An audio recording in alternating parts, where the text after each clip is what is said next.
recording. And okay, well, thank you, Ingrid, so much. I so appreciate it. I only see one person on so far, Amy. Yeah, Amy's on, and then there's supposed to be 2 more joining us. So, Okay. All right. Okay, well, have a good session, and we'll see you later. And I'll follow up after, Ingrid. Okay, you won't be staying for the whole thing, Renata? No, because generally just one of us stays. Okay. I'm on a tight timeline to be, but I'm going to record it and send it out if that's okay. Yeah, for sure. Other people that want it. Okay. Yeah. Awesome. Take care, Okay. you guys. Thank you so much. Okay. No problem. Yeah. Bye.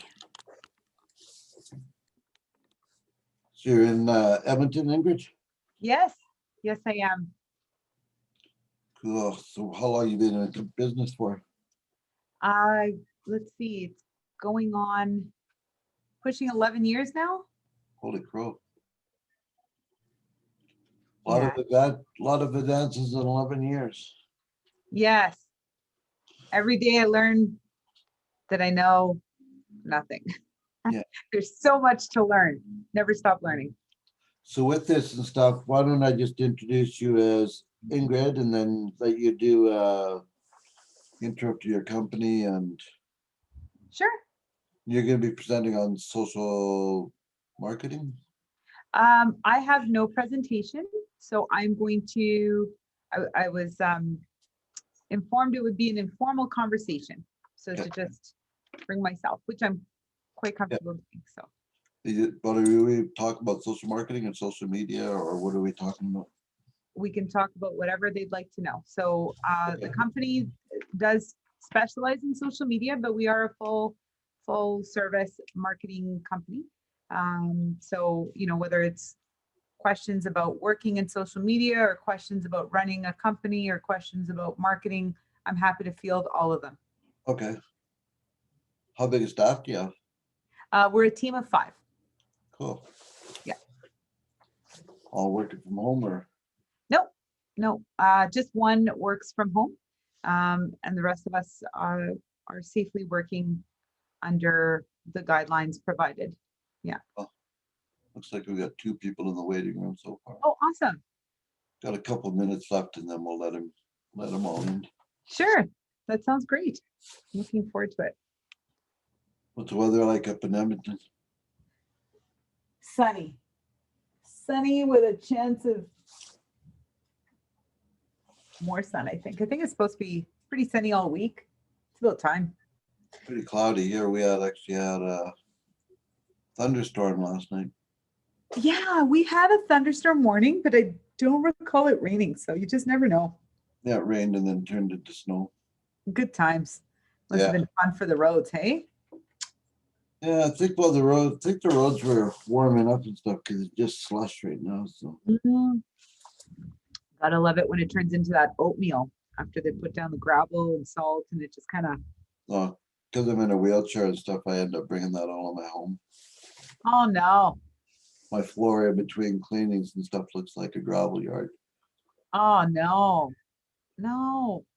You know, I remember, and I don't know if we have enough time to dive into it, but if we have some time to chat after, we'll have to chat, because I came across a gentleman who was wanting to distribute kind of like a ATV style wheelchair, essentially just built for ruggedness. And I'm like, how is there not a market for that right now? You know?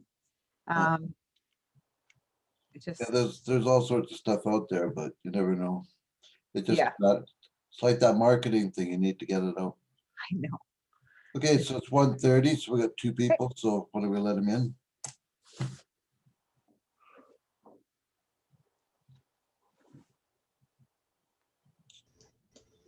Hi, everyone. Hello. Hi. So we have Louise and is it Amy? Yeah. Hello. Hello. Hi. Nice to meet you both. Amy, I think I've met you before, but nice to meet you, Louise. And good to see nice you to meet again, you Amy. Good. So just the 4 of us so far. So we are being recorded. So just to let everyone know and stuff as well. So we've got an hour here with Ingrid Ingrid and stuff, and we're just gonna keep it really informal kind of thing. And maybe we'll get Ingrid just to do an overview of her company, what you guys do, and then we can just open it up to any questions or discussions that we might have. Yeah, So actually, why don't we do, before we do that though, Ingrid, so why don't we just do an introduction for people that don't know each other? So we'll start with you, Louise. Louise? Yeah, hi. I've met you. Yep.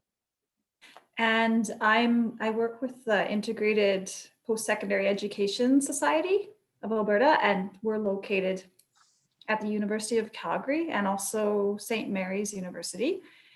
And we work with students and graduates with developmental disabilities. And right, the reason I'm attending today is I work with a graduate of our program that he's into graphic design, and he's actually taken the graphic design program through Mount Royal University. And so, yeah, I'm just getting some information for him. He's not sure, what yet, if this is the field of his interest, but yeah, I'm just kind of trying to collect some information for him. Awesome. Well, hopefully I can provide some insight. Great. Hey, how about you, Amy? Yeah, so my name is Amy Pollock, and I'm an advocate for people with disabilities, as well as a person with disability, and I've been involved with Gateway Association for 5-6 years now. I'm actually on the board, but I was really excited when I heard about this session because social media marketing is something that I'm really interested in, and something that I would love to kind of get my foot in the door with. But my issue has always been around that school qualification piece and my inability to attend traditional school settings, online and in person, I struggle with. So I'm hoping to get some insight on how to get started in other ways. Thank you. Yeah, that's great. I love that we have kind of like the intentions laid out. That's great. My name is Cal Schuler. I'm the Diversity and Accessibility Consultant with Calgary Alternative Employment Services. And I'm the Southern coordinator and stuff for the Mentorability program. So actually, I think I am working with an individual that Louise has, if that's the same kind of person I'm thinking of. You know what? That's him. Okay, Yeah, he's just finished up they're finishing up this week. cool. I'm gonna need to meet with you afterwards, to speak with you afterwards regarding doing evaluation and success story for that. For sure, yeah. Yeah, no, he's designed a website, and apparently it's Wow. just about finished. So Good deal. yeah. Okay, so back on topic. So Ingrid, the floor is yours. Well, thank you for coming out and for taking time. Hopefully I'm able to answer any and all of your questions and dispel some myths and just provide insight into my little world here of marketing. I was sharing with Cal that although we specialize in social media, the company that I own and run, Schif and the City, does other things such as websites and advertising campaigns. So it's a very dynamic industry that has us working on different things for different people. Absolutely every day is different. So I'm excited to share into what our world looks like and hopefully inspire some interest in the field. But I am not sure if there's anything in particular you want to start with, Cal, or because I'll be able to talk for the full hour, but I want to talk about stuff that you guys actually are, particularly interested in. And so I think if you start off with just, like you said, just a little bit about your company, but then a little bit about the industry, maybe, because you Sure. said you've been in it for 11 years now, so maybe what it was like 11 years ago to maybe what it's like now. And then Sure. if you see maybe what the future is, for people like that Louise has and stuff as well. By the way, welcome, Blaine.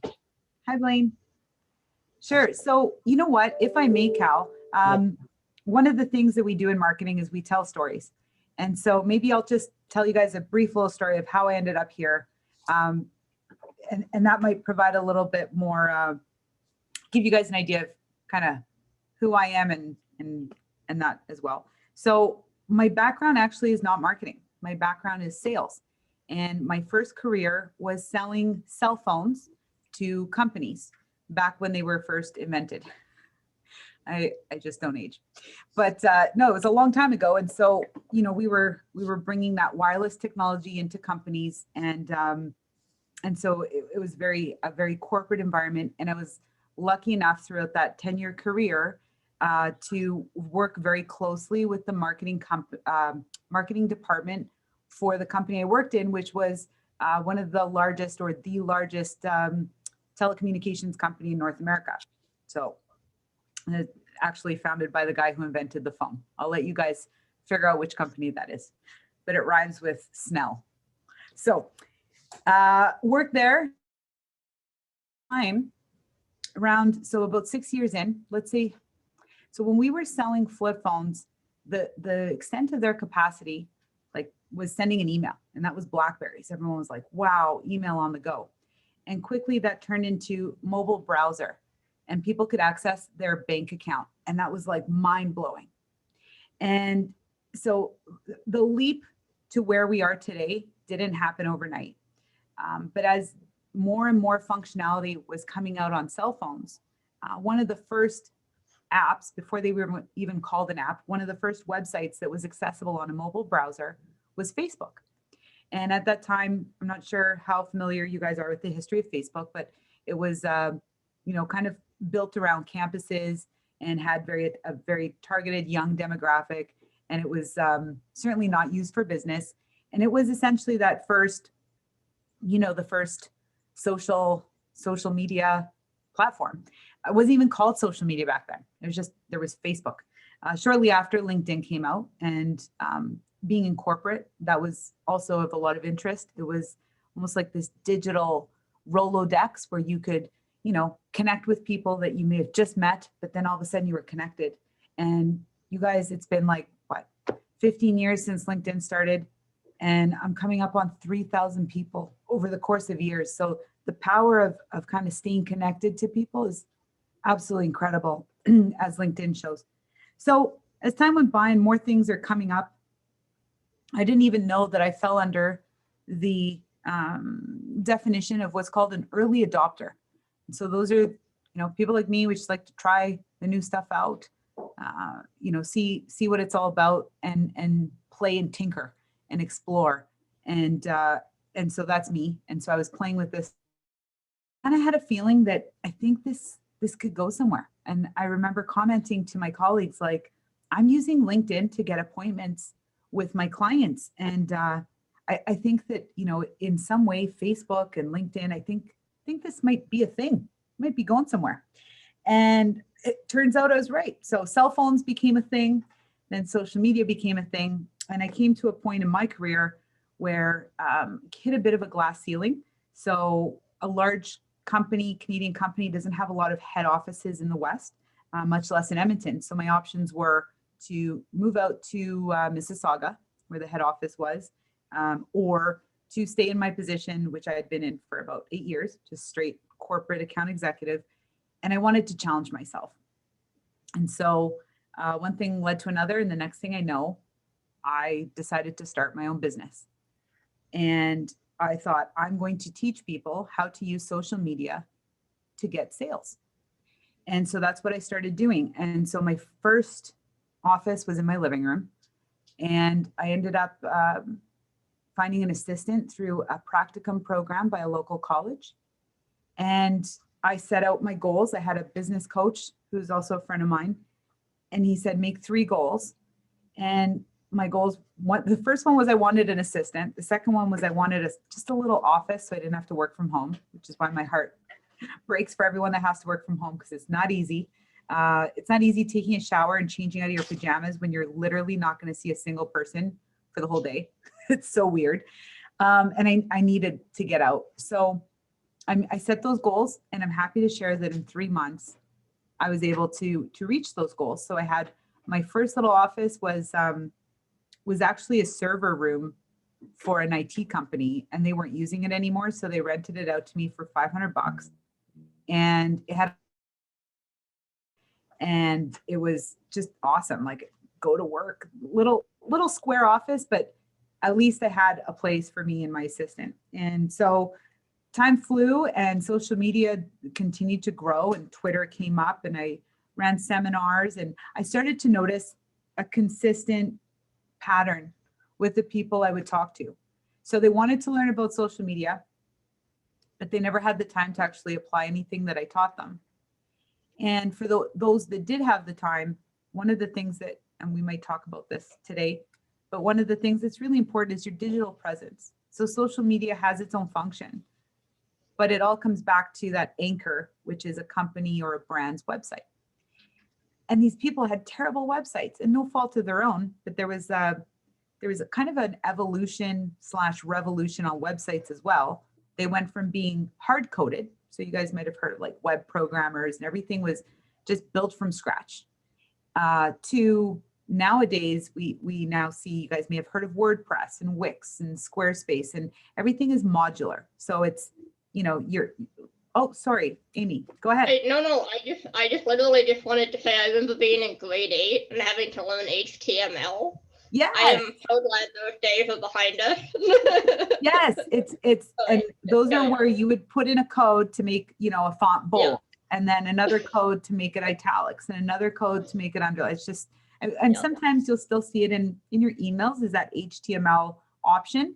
So yeah, so Amy, you know what I'm talking about. It was a different time back then.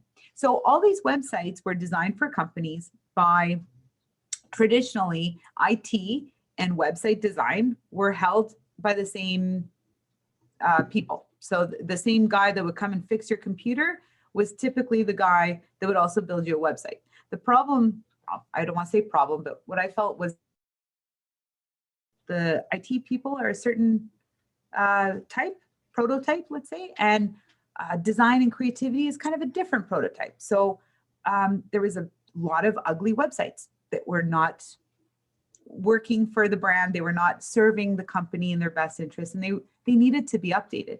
And as you might know, Amy, HTML updating, you have to like get in there, roll up your sleeves and fix it all. And it was like this wizardry.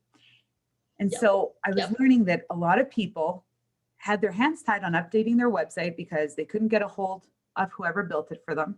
If they did, their experience was not what they were looking for. It took a lot of time to turn around, and it's like they were kind of hoarding these websites, right? So around that time, WordPress was up and coming, along with two other, like Drupal and Joomla. Just stay away from those two.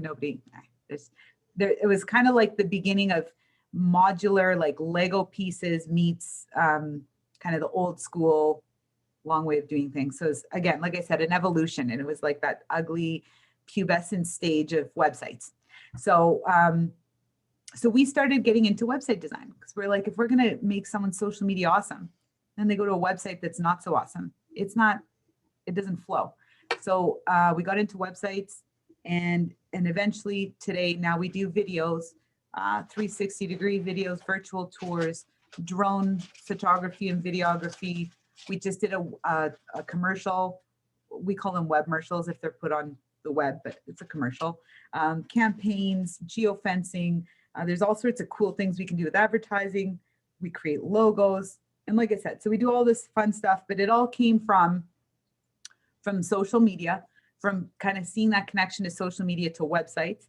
And then truthfully, just surrounding myself with really awesome, talented people who can do all that stuff. HTML program, I know enough to defend myself in a conversation, but I certainly work with people that are just brilliant. And so I would say that's kind of our secret to success, is we play to our strengths and have fun every single day. And that's, I mean, if you take away one thing from today's session, just let it be that you will never work a day in your life if you're having fun at what you do. That's the best advice I can give anyone. Okay, Cal, direct me, or I'll just keep chatting away here. Why don't we maybe start with, because you mentioned you have a staff of 5 Yes, kind of thing. So why don't we start with maybe what typical day looks like? sure. Like what they do? Yeah. You know, if you're coming to your office kind of thing and stuff, I mean, you like you said, your stuff, maybe your staff do all sorts of specialize in different areas, but Yeah. Well, it's really cool because I didn't always have a team of 5. Like I told you guys, I started and it was just me and my assistant.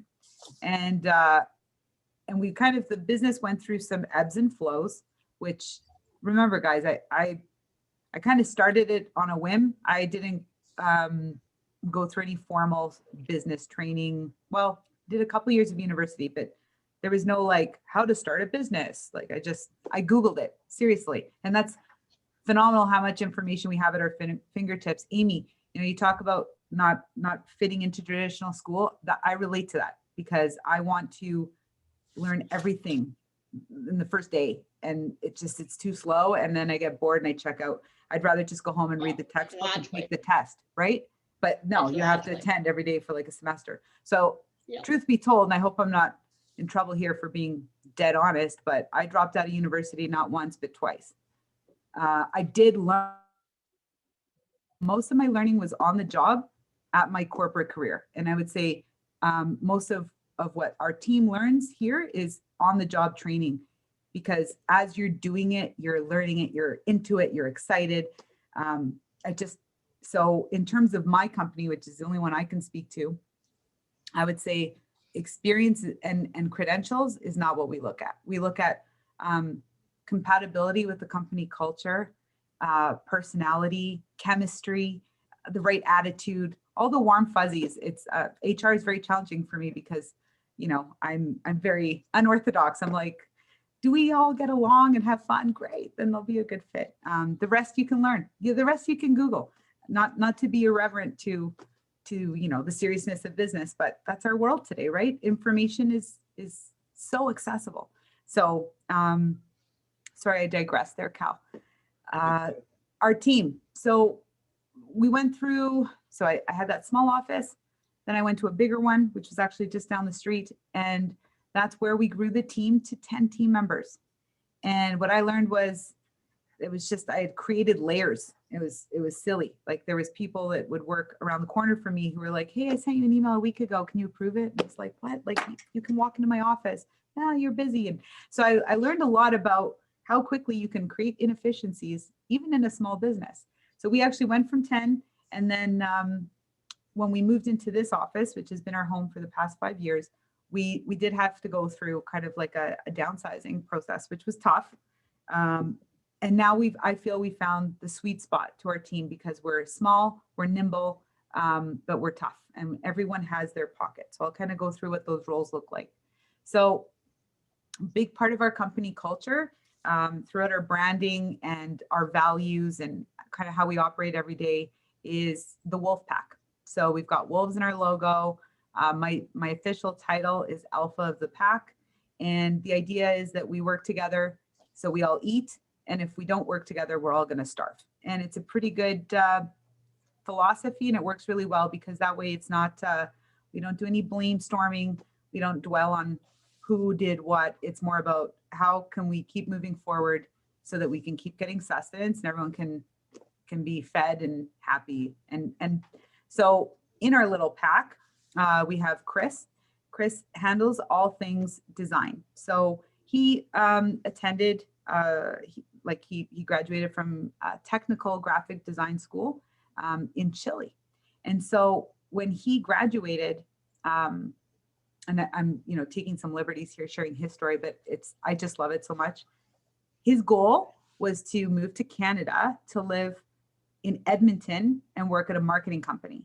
And when you live in Chile, as in many other countries, to think that you can have a career in graphic design and feed yourself in a foreign country is like a pipe dream. It's ridiculous. And so, he kind of had to endure a lot of pushback from everyone not thinking he could make it happen. But I'm a big believer in visualization and goals. And if you believe you can do it, that's half the battle. And he ended up coming to Canada to visit his cousin, and his cousin happened to know my sister-in-law. And through one way or another, we met, and he showed me some of his work, and it was incredible. And so when it was time for him to go back home, I was like, hey, would you be interested in working here? You'd have to learn English. So I speak Spanish. So we would communicate in Spanish, but I told him, if you want to stay, you got to learn English, but would you want to? And he's like, oh my God, that's all I've ever wanted. And so wouldn't you know, we've come a long way. It's been 5 or 6 years now.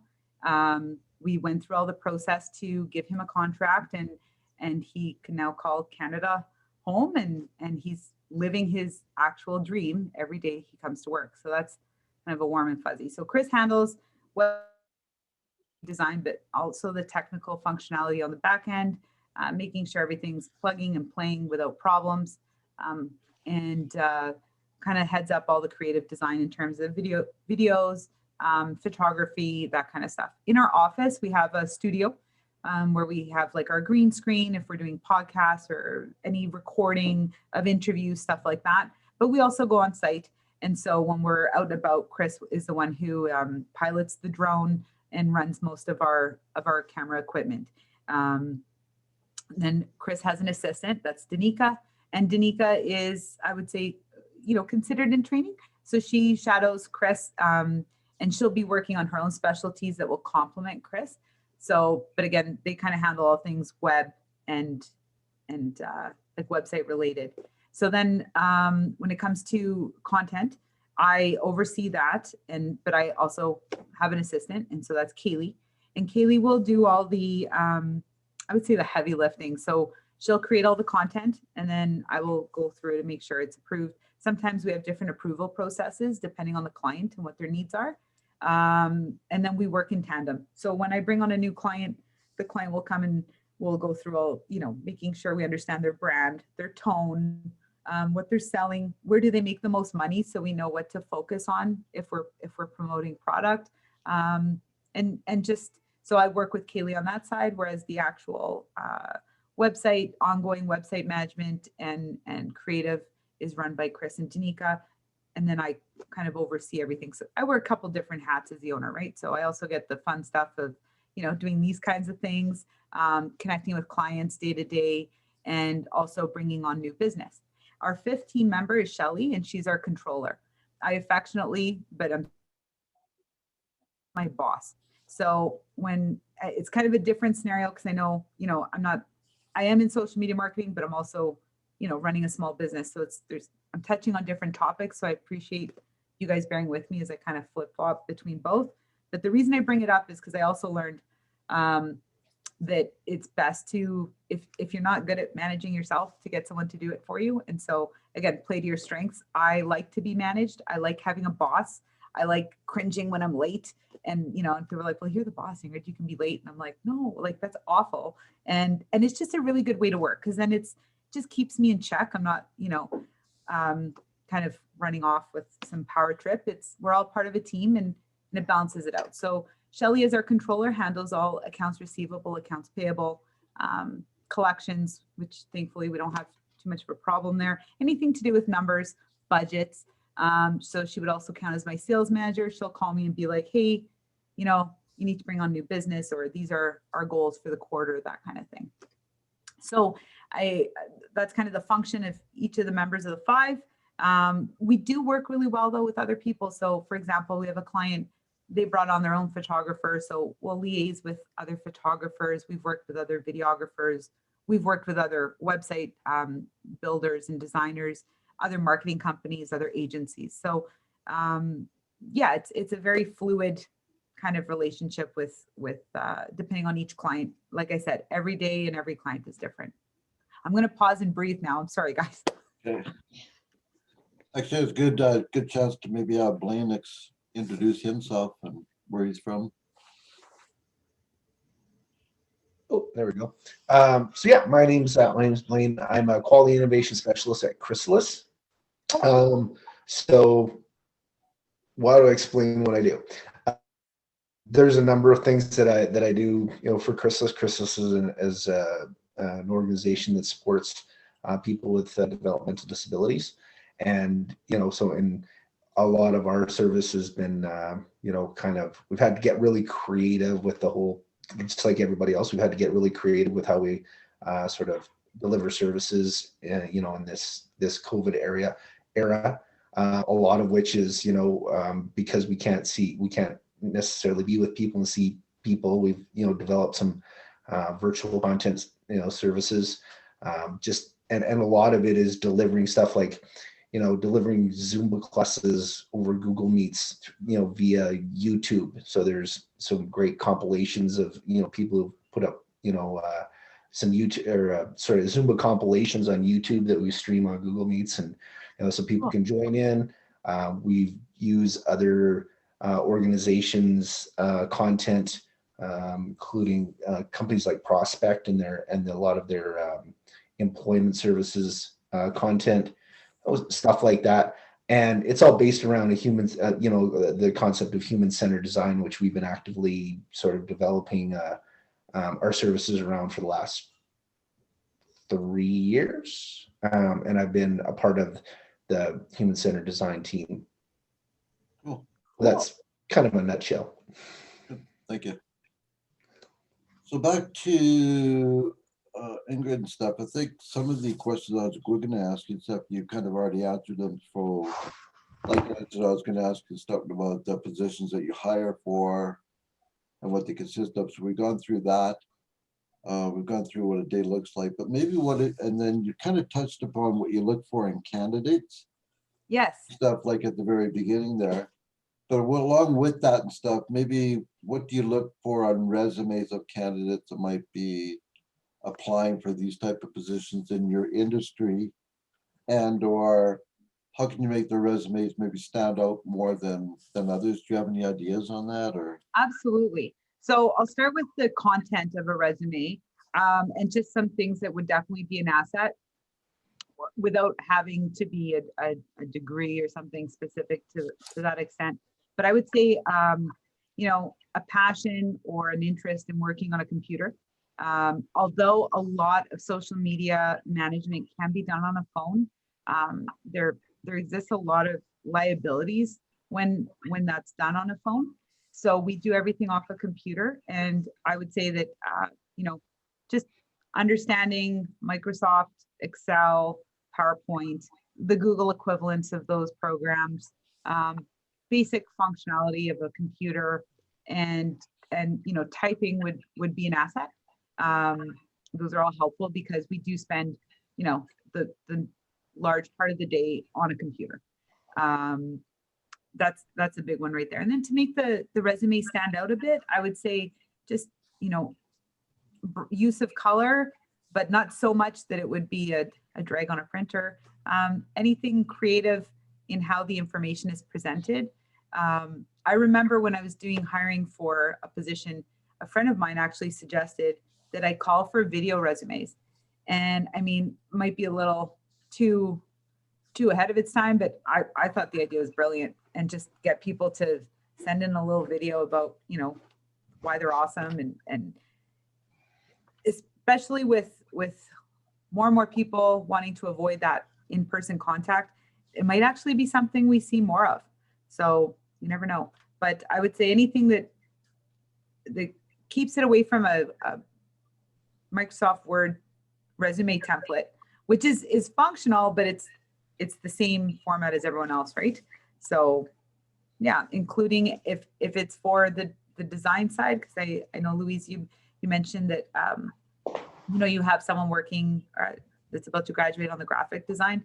I would say including, you know, a link to a portfolio where different creations can be seen, and just the more diverse that portfolio can be, the better. So I'll give you an example. I did have a resume come through, and, you know, they brought the portfolio, and the thing that didn't really work for that candidate in their favor was that everything in their portfolio looked the same, like all of it. It had either kind of like the scary writing or like a paint splatter kind of look, and that was consistent. And so I think showing that you can be diverse in what you're creating on a design side is a huge asset, because every client, even though, you know, designers have their they're artists. So they have their, their go-to aesthetic and the things that they like. But one thing we need to remember is in this industry, we do serve a client, and they're also vastly different. So today we might be working with, Gateway Association, and tomorrow it might be like a Botox medical clinic. So totally different audiences, look and feel. And on the social media side, so graphic design, the visual needs to be diverse. On the social media content side, the language needs to be diverse. So communicating something for Gateway might be said in a completely different way than an axe throwing recreational center, right? So having that ability to adapt to a different client would definitely be an asset, and displaying that in the resume would be an asset. Great. Amy, you have a question? Yeah, I do. First of all, I just wanted to say, Ingrid, you talked about video resumes, and that's actually something that's becoming popular in the disability community. Oh, cool. As a way for employers to be able to see the person and not just see a resume, but actually see what their skills are and stuff. So that's awesome. That's something that you would potentially look at. Sure. But my question is just about in terms of what to put on the resume and being able to get my foot in the door. Like I said, like you, actually, I have also dropped out of university 2 times. And so I don't have that background experience. I've got some experience with social media marketing in some of the jobs that I've done, but I've never actually been able to work in an environment around other people that are passionate and interested in social media marketing. So I guess my question is, how does somebody like me get their foot in the door? That's a great question, Amy. First of all, I'm very glad to hear this, because now I'll be keeping you in mind, because I did not know you were so interested in social media marketing, but we'll leave that as an aside. I reserve the right to circle back. Yes. I would say the best thing to do is to network, and the best way to network, especially these days, and it's tough because it's easy to say, well, just volunteer. But I would say volunteerism has kind of changed in the sense that people are now looking at it almost in a way like you're hiring for a job. So I sit on a board. Before, it used to be like, send in an email, they have a heartbeat, and and they'll show up to the meeting, we'll put them in. Now it's more like, is there a values match? Why do they want to be involved? And there's so many people interested in being a volunteer for different things that there can sometimes be competition for different volunteer positions. And I think that if you're interested in social media marketing, you have experience, having done it before, there's a ton of organizations that need help on that front. And I know that they would be more than happy, and I can probably even send some your way, or I will moving forward, because I know that there's a large number of people that need help on the social media front are in this weird place where they can't necessarily afford help. Even if they can afford training on how to do it, they don't have the time to do it. But strategically offering, like, maybe whether it's so many hours a week, or in exchange, almost like a practicum, right? So the thing is, if they're not paying you, they're going to be a lot more forgiving as you learn, right? And you can put it on your resume because it's still a legitimate experience. So it's kind of like a win-win. And I think the best thing to do is see if you can find something that you're like authentically passionate about. So, for me, I love fundraising. And so I got involved with a group that does fundraising here in Edmonton. And so, it started out doing some help with, like, helping them out on the social media front. And now it's been like 6 years. So, if you find something that you love to talk about anyway, it might not even, again, it's not going to feel like work if you love it, but you're still going to get that experience. The last thing that I want to mention when it comes to like assets and things to keep in mind, and I know this is kind of deviating from your question, Amy, but I just really want to make sure I include it, is in social media, it's important to remember you're representing an inanimate brand. and there's differing opinions on this, so I'm simply sharing my own opinion, but consider the internet to be a minefield dusted in gunpowder. And so if you want to walk out there as yourself, that's great, but you can't be as bold when you're walking as a brand. So I'll give you an example. Last year, it was like fireworks were landing on said minefield covered in gunpowder, and it was a very volatile environment. And so it wasn't, crazy that not crazy. I mean, it wasn't weird to receive several calls a day from clients going, hey, can we say something in support of XYZ? And I was always like, no, you're not going to touch XYZ because it's not directly related to your business. If it's a personal cause you feel, related to, great, keep it on your personal page. But as a business, that's a really tight rope to walk.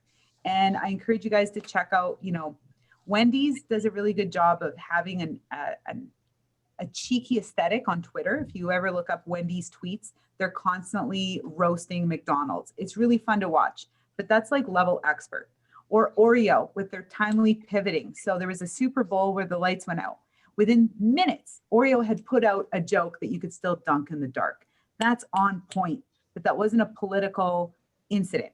It was, they didn't do the same kind of turnaround on other, big moments on TV if they were political. And so I think it's important, unless it's a whole campaign, like Dove did a good job with their campaign. We've seen other brands do a terrible job. So I think PR is something that it will not hurt you to understand what that looks like. What is a PR nightmare? What are the things that are going to set you up for success? What language to avoid? Because we are going into, I think, a new era where language is a lot more powerful than people realize. And the impacts can be far reaching. So as much as, yes, go and volunteer and gain experience, but also understand that if you're ever in doubt, then don't touch it, because it's really hard to retract stuff on the internet. As much as we'd like to think we can just delete, we could, until they invented the screenshot. So now if you're going to say something, you might as well consider it on the record and be prepared to deal with consequences. And ideally, you don't want to have negative consequences. And this is all from the standpoint of a brand. So that's all, which is also why when I'm speaking to small business owners, I encourage them to really create a distinction between their company and themselves. And so I'll use myself as an example from a company perspective. We stay focused on company stuff. If we share something, it's an event we were involved with, or a client we're proud of, that kind of stuff. Personally, I'm a megaphone loudmouth, but that's my personal life, and it has no place in business. And to utilize my business for my personal opinions becomes a very sticky situation. So I always advise people to separate that. Even if you're a small business or a large business, just separate it, because a brand is serving its clients, and a person can have opinions, but a brand should really just maintain professionalism. So understanding that in great depth will only help you in this career. I have a question about, now I know, and social media marketing being like any sort of new industry, right? A lot of times, especially where technology is concerned, and there's, you don't have an establishment of rules and protocols. It can be, social media marketing can be kind of a Wild West industry. 100%. And I'm wondering, is it stabilizing? Is it normalizing? Or is it still, you still have to be careful, because, is it still kind of a Wild West industry that you have to, really be careful of? Well, I mean, so first of all, great question. 100% it's a Wild West, and I don't think it's going to change. The only difference is we've got more and more gunslingers every day and a lot more bullets flying around. Still a Wild West.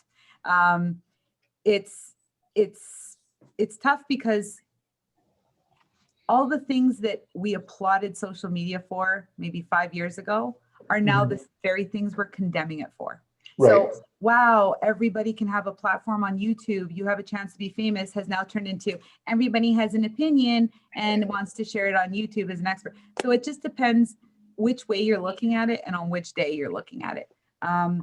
It's being heavily regulated, but is that impacting the actual business of social media marketing? No, because if we refer to my last comment, there's no place for brands to be involved in political movements, in Right. my opinion. That's all. I think that the people that are influencers at the helms of those companies can absolutely use their influence to share those messages. But I think we forget that these huge companies are still run by imperfect humans. We're all Right. human. And not that I'm encouraging AI to start running them, but give it 10 years. But, you know, we've seen in just even last week, you know, Coca-Cola, kind of some cringe moments there. And I could go on with examples. So There's sorry, go ahead. Sorry, I was going to say the one that keeps coming to mind that I just saw and it's very recent is the I can't remember what company it is. It's but a food delivery service, and it's the rabbit hamster commercial. Have you seen this? No. Right, and there's this commercial that and it's the whole commercial is this basically a family, just a regular family, and there's all of a sudden this crazy rabbit hamster gets loose and goes crazy and is attacking the family, and the family's running around and the whole place is in chaos, and you don't really know what's going on, and at the end it's kind of like you know, no time to cook. Oh, cute. Okay. You know, but when you're watching it, it's like there's something wrong with this. You know, it's I think it's dicey in the sense that you don't really know what's going on. It borders on inappropriate, you know, Oh. and you really don't know what it's all about until right at the very end, and they're like, "Hey, you don't have time to cook." Blaine, it's so funny you say that, because just last week, I think, I had YouTube on, and you know how the ads come on automatically? Yeah. And I flip over and there's this woman, and like it looks like she's giving birth, but like you only see from here up. And then she's making out with some dude, and then she's catching a basketball, and I'm like, what the heck? And she's partying with friends, and I'm trying to figure out, is this a don't drink and drive commercial or what? Like what? And at the end, it's like Bank of Montreal, and I'm like, there for every day of your life. What is that? Like so much, you know? And the tough part is, someone came up with that commercial and poured their heart and soul into it. And I think that the marketing departments in larger companies operate differently. And I don't envy their job, because anyway, so good point, Blaine. I think go ahead. Do you have meetings to kind of screen to make sure that things are not going to be taken the wrong way, or conversations, or you just kind of amongst your team really focus on making sure that things are considered like marketable or not offensive? In terms of content? Yeah. Oh, yeah. For sure. The nice thing is I changed. So, you know, there are positives to COVID. So we, in order to have the social distancing and yet be able to communicate without relying on Zoom, being in the same office, we just kind of knocked down a few walls and created a really well spaced out bullpen. And so one thing is, if there's ever a doubt, it's like ask. That's absolutely. And the good thing is we don't have a lot of you know, clients that are kind of walking an edge that we have to worry about. But I'll give you an example, because it's funny you say that. About 5 years ago, we had a client that was a pub. It was a blues pub, and we were going to run a campaign. And typically when you run a campaign, you want to have your custom hashtag. And I'm tempted. Well, you know what? It's okay. I don't even think they're around. So even if this is recorded and distributed, I'm not lying. This literally happened. So we're about to do this campaign for them. And we're about to launch it. So the team brings it to me to kind of glance over. And I'm like looking at the hashtag, and I'm like, I don't know. There's something funny about this. I can't put my finger on it. I'm looking at the hashtag. And so the company was called Big L's. That was the name of the pub. Okay. And we were going to run this whole campaign letting everyone know that Big L's is on Twitter. So the hashtag was Big L's on Twitter. So I take a step, and I'm like just sitting with it, and I'm like, why is this bothering me? Thank goodness, because suddenly I realized I could also read Bi Gals on Twitter. Big Gals, Bi Gals. no one was trying to make problems, but that's the kind of stuff that I'm constantly looking for is it being read properly? Could it be misread? Like anyway, so it's that kind of attention to detail. Yes, we have checks and balances. We, over the years, have adopted different softwares and platforms that allow us to collaborate with our clients. So for example, we have some clients in interior design world. They have a whole slew of their own vocabulary and terminology that they use. So part of the onboarding process is understanding what is a viable source for us to educate ourselves on what is the proper terminology for a specific vertical.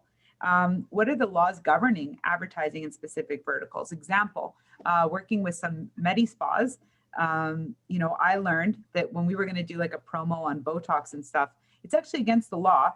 And fun tidbit for especially these days, it's against the law to show a video of a needle going and puncturing the skin. That puncture is illegal to show. So take a closer look when you're watching, AHS commercials or anything these days, because a lot of people don't know that. And that's something I've tweeted about, like, hey, don't be shocked if they're hiding it with the hand or whatever. That's actually complying with advertising standards put out by the College of Physicians and Surgeons. So, there's a lot, that's part of it's a challenge, but at the same time, it's so welcomed because it provides, just so much for us to learn. I mean, Amy, I don't know if you remember, but like a couple of years ago when we started first working with Gateway, I had no idea I literally had never heard of diversity and inclusion. I didn't know I had never heard of inspiration porn. I've been so educated by Gateway, and that's just one client. So if I think about all the different clients that we've come across, understanding, what are their challenges in their industry? What are they looking to overcome? What are they looking to communicate? What are those key messages? I'm just really super grateful to be in this industry because along the line, just through osmosis, we've learned so much. I don't know what other industry has that benefit because we've just been exposed to so much. But I feel like I answered your question, then I went on. Sorry. And by the way, too, I didn't realize, but I'm a follower of Gateway on LinkedIn.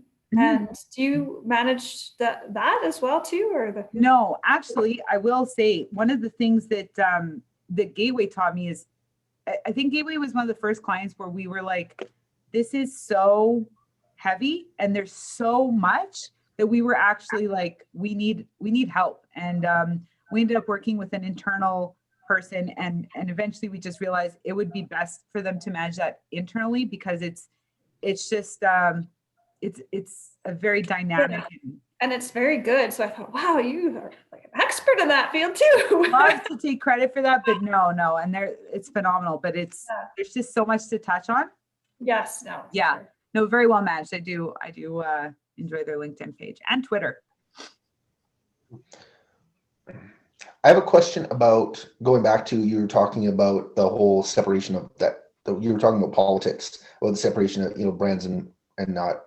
Yes. I think I understood what you were saying. So I'm in terms of the social media marketing industry. So I mean, because this is becoming something that is, I guess, almost like a niche market, and in terms of political marketing, social marketing for political campaigns. So you wouldn't do that? Would that be like?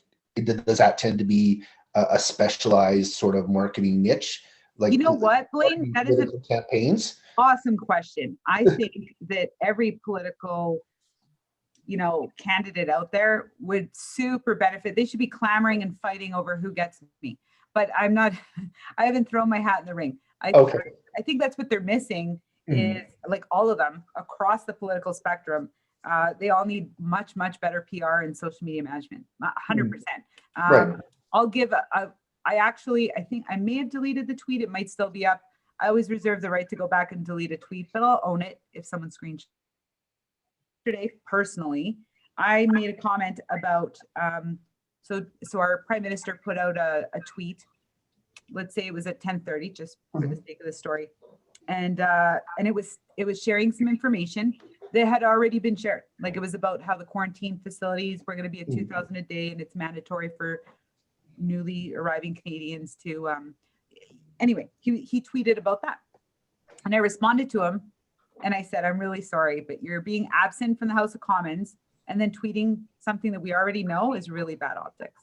And I stand by that. It is. So if you're going to put something out, I mean, first of all, it wasn't like, oh my gosh, this is so timely. It was like a week old.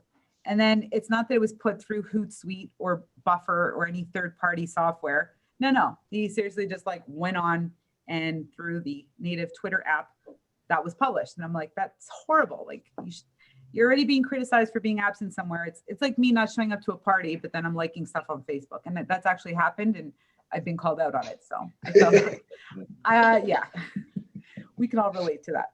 So, so anyway, in answer to your question, Blaine, I have done some marketing work in the past for municipal candidates.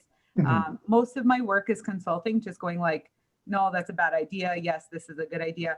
But what I found was, for the one candidate, he had a like his right hand PR kind of campaign manager, and they just wanted to have everything filtered through them, which makes sense.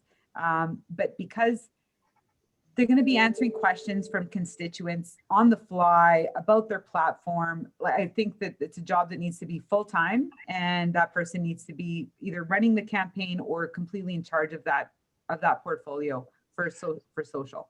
So you find that like sort of traditional PR people don't really understand the medium? I think that would be out of place for me to say. I think that it would be more accurate for me to say there's a glaring need for more talent in that industry.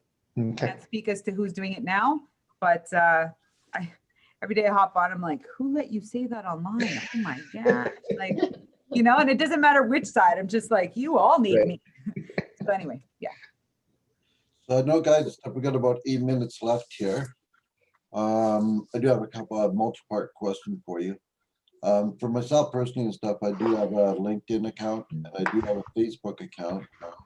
I'm not on everything and stuff like Twitter or a lot of the other formats that you mentioned. Are there certain formats that you would see individuals having be a part of?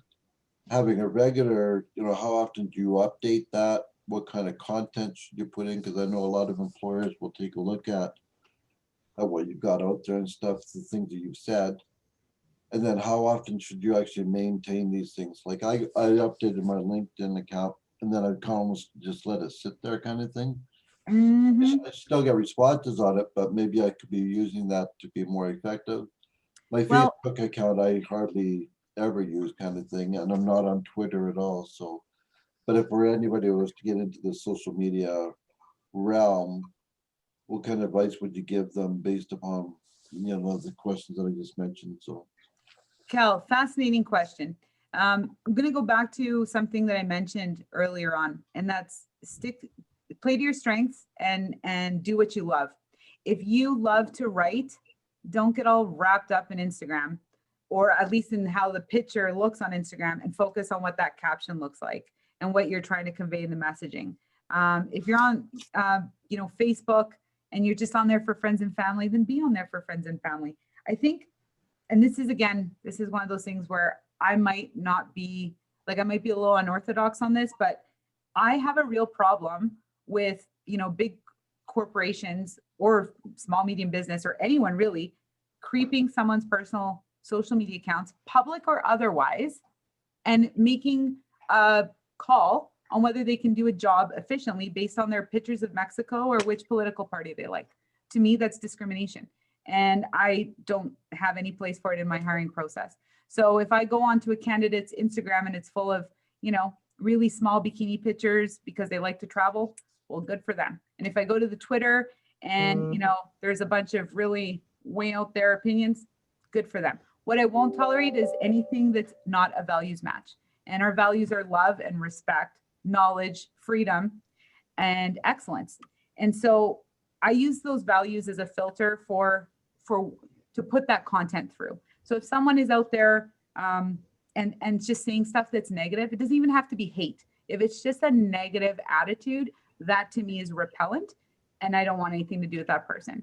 But I mean, I think that we're seeing this really sad trend where people think, or at least the general sentiment is that what people think in their spare time has anything to do with where they work, and they don't.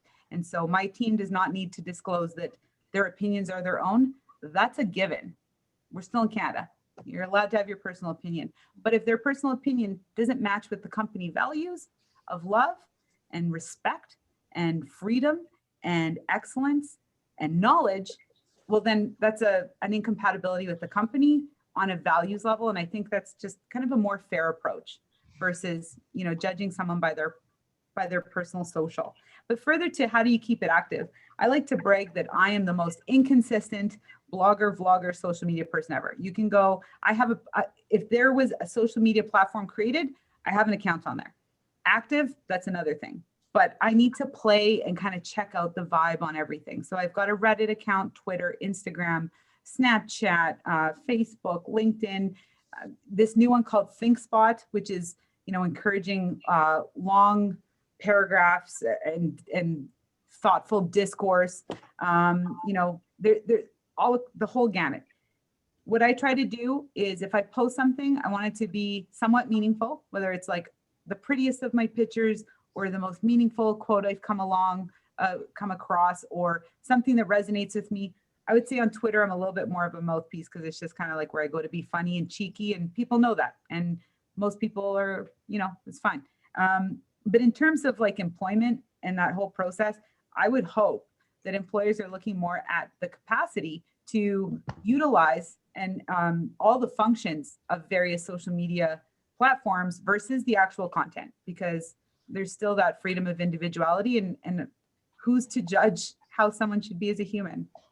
Not me anyway. So I'd be more impressed with, wow, this person can, puts out stories or really loves their Instagram aesthetic, or look at the, the well written out thread on Reddit about bike lanes in Edmonton, whatever. So it's not so much the content, it's, good grammar goes a really long way. So another thing, don't rely on Grammarly. That thing makes mistakes. Mhm. Do not rely on Grammarly. That's big piece of advice there. Just, check your own work and if you're into writing, focus on writing. If you're into photography and visual, focus on visual. Play to your strengths, but understand that you'll be working within a team where someone else kind of has complementing talents. And so just being capable of playing well with others. Sorry, Amy, go ahead. Oh no, I was just gonna say that that's a really good note, because I consider myself to be a very strong writer, and in fact, my friends and family hate me because I will constantly correct their grammar if they do something wrong. Just it annoys me to no end. But anyway, yeah, that's a really good point. That sometimes I do worry, like if I'm helping out a business, or helping out a friend with a business page or whatever, I'm constantly worrying about the photos because that's not my strong suit. Mhm. So that's a really good note. Yeah, and so hopefully you can find a way in those scenarios to work with someone that wants to do the photo piece, and then you do the writing piece. So that's what we do here. Like I can take a photo, but I'm the writer. I fall in the writing side of the team, and then we have the visual side of the team. So yeah. Anybody else have any other questions, or? One last question I might have, Ingrid, and stuff, is for individuals, let's say like that we might be supporting and stuff to get into the social media realm, whether it's web content like Louise or graphic design, the people they're supporting kind of thing. Do you guys, and with the work that you've done through Gateway already, do you guys ever do anything, like say if they've developed their own website and are you ever opened, or have you ever done that where they send you the link to their website just to get input, like not taking it any further, but just doing Like an audit of sorts, Kel? yeah, just a quick overview, some suggestions on stuff and where they where they can maybe pick up stuff or drop stuff, those type of things, or? I have done that before. I struggle with that because I feel like it's the equivalent to someone in construction going into an already built house and going, well, you could have put a hallway there. And, this really should use a bathroom on the main floor. And these are all like great suggestions that come with a price tag and kind of leave the person going, well, crap. Now, how are we going to live here without a hallway here? So I tend to leave that audit as the beginning process of already undertaking the work of redoing a website versus going in and just my only job is to critique someone else's build. It makes me feel icky, even though it's necessary. Sometimes we'll have, a scenario where people will say, well, all I need is just this functionality change to this functionality, but the platform might be built on something outdated. And so what happens is it's like going in and doing massive renos on a really old historical house. You run the risk of like something collapsing or finding an irreplaceable part or damaging something. It's kind of, So what we tend to do is I'll just tell clients, it would be better to wait until you're ready to build a whole new house than just have me come in and tear down a wall and paint another one and try and work within someone else's build. So I just find that way, you're not messing with someone else's creation because I don't know, we've all agreed it's a wild west. And there's still a lot of people in that world that, it's tough when it's someone else's work. So yes, I'll come in and sometimes even in a first meeting where they're not even my client, I might give some advice on, what order they might want to approach the, ideal improvements on their marketing front, whether it's website or newsletter or whatever. But I try not to get into too much detail because I just don't want to deflate people. And, but again, keep in mind, Cal, I deal primarily with small to medium businesses. So, there's tight budgets, restrictions, marketing gets deprioritized. Usually it's the first thing to get deprioritized, which is sad, but it's true. So I don't want to go in there and be like, this is all garbage. You need to fix it all. And then they're like, well, crap, we can't do anything till 2026. And it's like, it's just not, I want to build people up. So yes, I can, but I do so sparingly. Cool. I have one last quick question. You can like yay or nay, really. And I was just curious about what your opinion about like a multi-platform sharing, if that's effective, or if you think if your messages should be platforms. Hard nay, Blaine. Thank you for giving me that option, but I'll explain why. So every platform has its own language, its own audience. Yes, there's so many people that are on Twitter and they're also on Instagram and they're also on Facebook. But what makes me cringe and pull out my hair and get more gray hairs is when I see someone take a post made for Instagram and auto syndicate it to Facebook. And all of a sudden you're trying to read this caption and it's got an @ symbol and the username for someone on Instagram. So it doesn't hyperlink and then it's a mess. And then there's 50 hashtags. No one uses hashtags on Facebook. It's awful. It's like walking into a Quebec restaurant, ordering in English. You don't do that. So you got to know your audience and speak the language for your audience. Facebook allows you to connect to Instagram, but the only time that should be used is when running a campaign where the ad can then go out to your Instagram network as well. And it's served up nicely in the feed. But for content, no, disconnect.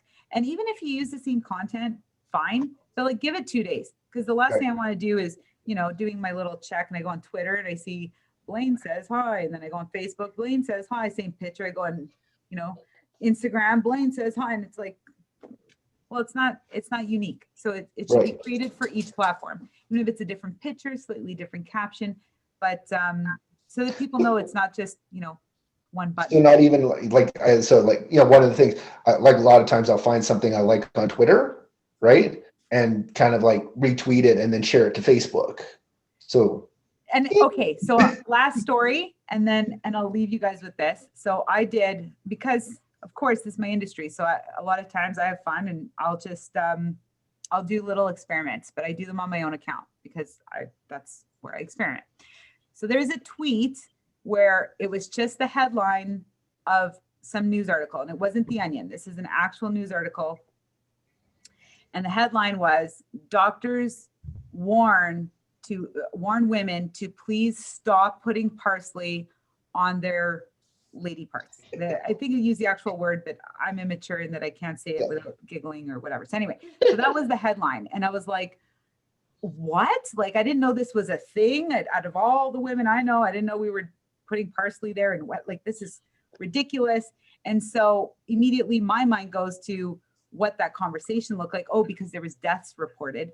So then I end up writing this tweet that is essentially where my mind went, which was a dialogue between the police officer and the doctor. And the doctor's like, you know, Fred, we got another one. He's like, no, not the parsley. He's like, yeah, I can't believe it. That's 2 this week. I know. And so I wrote this whole thing, and I thought it was hilarious. I couldn't even tweet it because I was laughing so hard at how this whole little sidebar thing around the article. So I was like, you know what? I know this is a cardinal rule, but I'm going to break it. So I took the whole thing, shared it on Facebook. So my caption on Facebook was that conversation, and the article was what came through on the post, right? So do you think one person appreciated my joke? On Twitter, that thing almost went viral. On Facebook, my friends were like, this is enough already. I don't need doctors telling me what to do, and like defending parsley. And I was like, you guys missed it. Like, I just deleted it. I'm like, that is the last time I do it. It's just, you got a different batch of people. You can't, yeah, no, it's too sticky and messy. So I hope that illustrates that you can, but you shouldn't. That's honestly really good to know, because I am notorious for doing that. I will always put I will take the tweet to the Facebook to the Instagram, and I'm not going to do that anymore. So that no more. This has been so much fun. Thank you. Yeah, so thank you very much. We're over our time and stuff, which is no big deal and stuff. We had some good conversations, especially around parsley. So, but anyway and stuff, with that, I'd like to thank you, Ingrid, and stuff, for your candidness, for sharing all the information you did, and for just enlightening us and stuff with the whole social media campaign. I came away with a lot of good information and stuff as well that I can use personally as well as professionally. And I hope that the rest of you guys did and stuff as well. A lot of great questions, a lot of interaction. And Cal, yep. you said we could there'd be a recording available that we could access. Did you say that? Because the person that I'm working with wasn't able to make it, but I thought, oh, he'd love to watch.